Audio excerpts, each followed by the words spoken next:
na meryendahan na sa halagang 15 pesos to 40 pesos ay matitikman mo na ang masasarap na meryenda gaya nga ng palabok, spaghetti, carbonara, meron ding dessert na crema di pruta, maha mais, may Shanghai at marami pang iba. At pagsapit nga ng hapon ay takbuhan na nga sila ng mga estudyante at empleyadong mga nagtitipid para magmeryenda dahil bukod sa sulit at mura ay quality naman talaga ang kanilang mga pagkain. Natin to guys, lasagna.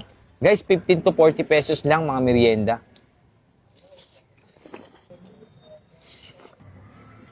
Spaghetti. Hello ma'am, magandang hapon po. Ano pong pangalan natin ma'am? Ako po si Maricel Budcheng Zamora, ang isa po sa owner ng Budcheng Merienda po. Ayun ma'am. Ma'am, dito sa Budjing Merienda, balita ko 15 to 40 pesos lang yung mga paninda nyo dito. Totoo po ba yun? Yes po. Ano-ano po ba mga klase yung mga paninda nyo ditong merienda ma'am? Bali, meron po tayong mga palabok, spaghetti, carbonara, Dami, and no? meron din po tayong mga dessert katulad ng crema de fruta, maha mais. Ayun po. Bali, ang pinakamabenta po namin is yung palabok po. Sumunod po yung crema de fruta tsaka maha mais po. Ayun talaga no. Pagdating Yes, ng anong oras talaga dumadami ma'am yung tao? Bali, mostly nag-start po dumami yung tao mga bandang 3:30 to 4 po. Ayun, katulad ngayon guys. So kanina pagdating namin halos wala pa. Pero ngayon unti-unti nang dumadami ma'am. Gano'n nakatagal to ma'am yung ano nyo? Bali, yung merienda po namin, nag-start po tong business na to since 2004. Bali, start lang po kami sa maliit na lamesa, sa bangketa lang po siya. Ngayon ma'am, yung mga suki nyo doon, alam na nandito kayo ma'am? Yung iba po, yung mga taga dito, alam po nila. Pero yung mga malalayo na mga estudyante, Ayun. ngayon lang po nila nalalaman ulit nung nabablog na po siya. Ayun, ayan guys Budjing Meriendahan ma'am no? Budjing Meriendahan guys, nandito na. Anong location itong bago ma'am? Bali, yung location po ng bago natin is 241 Manrique Street, Sampaloc, Manila. Bali, in front lang po kami halos ng St. Anthony Church, Bustillos po. Bali, nag-start po yung store po namin 12:30 ng tanghali. Nagko-close po siya mostly mga 7 or 6:30 p.m. po. Or until supply last po. Minsan po kasi hindi na po umaabot ng ganong oras pagka po naubos. Ma'am, ano ba marirecommend nyo dyan na merienda namin dito? Yung mga bestseller nyo?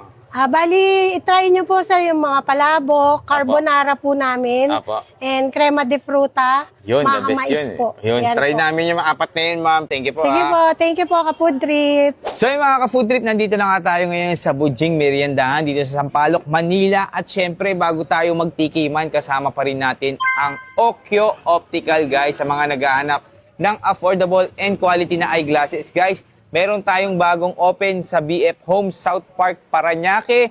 And then dyan pa rin yung ating mga branches sa Quiapo, 3. And then isa sa Imus, Cavite, sa loob lang ng second floor ng Lotus Mall. So titikman na natin guys. Unahin na natin yung parang kanina pa ako natatakam dito sa lasagna nila. Parang ang sarap-sarap. Kaya kasama natin guys ang mga tropa nating food vlogger. Ayan, kuha na kayo guys ng nyo. Kuha natin to guys, lasagna. Guys, 15 to 40 pesos lang mga merienda.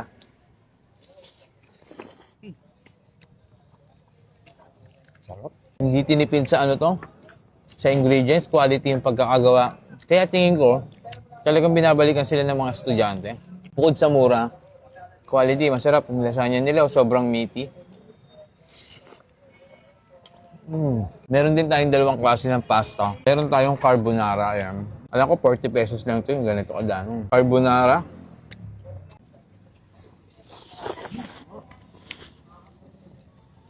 Creamy. Meron din tayong halo-halo na to guys ha. Spaghetti, ayan. Spaghetti.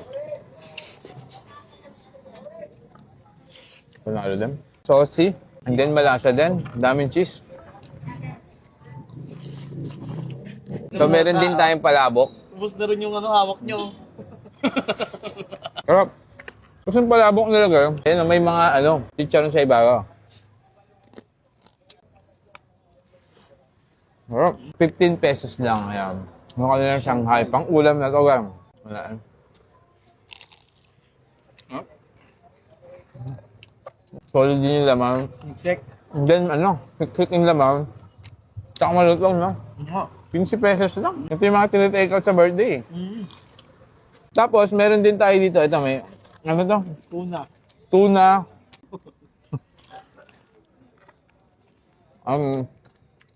Unang kagat, medyo tinapay. Tapos, nasa gitna yung tuna. Tuna nga ito, no? Hindi ba ito chicken? Tuna. Tapos, siyempre, bukod sa merienda, ito din yung isa sa, ano nila, yung Nespruta. Ano ba ito? Salad. Fruta di crema ba? Sarap Best to. seller yan. Crema de frutas. Ang sarap. Yan yung ano Ay. yung binabalik sa kanila. Ang sarap nito. And then, ang dami naman, may mahapan. Marami pa tayong food trip, maya-maya, meron pa tayong dalawa. Panalo. Punta na kayo, Bujing Meriendahan dito lang yun sa Sampaloc, Manila. So yun lang mga ka-food trip. Thank you.